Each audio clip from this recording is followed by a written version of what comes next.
जी, अब next exercise है हमारी बाजुओं की और ये ज़हन में रखना चाहिए दोस्तों को कि ये हमारी स्टैंडिंग पोज़ीशन की एक्सरसाइज़ चल रही हैं, ठीक है जी?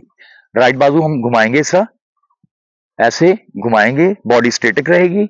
ये आप इधर भी रख सकते हैं और साथ में भी रख सकते हैं, जैसे आपको ईज़ी लगे, जैसे आप कंफर्टेबल महसूस करें। ये आप बाजू घुमाएँगे एक साइड में, फिर ऑपोज़िट साइड में। ये बेसिकली जो फ्रोज़न शोल्डर है या कंधे जाम होते हैं, ये उसके लिए एक्सरसाइज़ है। फ्रोजन शोल्डर और कंधे जाम की के लिए ये बड़ी परफेक्ट एक्सरसाइज है। रेगुलर एक्सरसाइज करेंगे तो आपका इंशाल्लाह ये इश्यू जाता रहेगा। लेफ्ट साइड पे आ जाएंगे, लेफ्ट बाजू, ठीक है जी। स्मूथली झटका नहीं देना, बाजू स्ट्रेट रखेंगे और शोल्डर को घुमाएंगे। इसी तरह ऑपोजिट साइड में जी, ठीक है, बॉडी आपकी स्ट्रेट रहेगी और ये बाजू घुमाएंगे। अब दोनों हाथ, नेक्स्ट ये भी शोल्डर की एक्सरसाइज है। दोनों बाजू ये हाथ ऊपर रख लेंगे शोल्डर पे और इसको आप वन बाय वन इस तरह घुमाएंगे ऑल्टरनेट। ये पूरा इसका भी साइकिल बनाएंगे।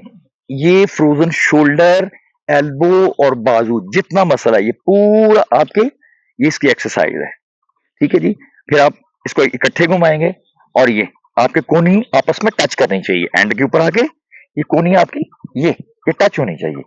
तो इट्स मीन कि you are doing perfect exercise जब आपकी कोहनी मिलेंगी, ठीक है जी। क्लॉकवाइज इसी तरह ऑपोजिट साइड, ये ये बाजुओं की एक्सरसाइज है जी, ठीक है।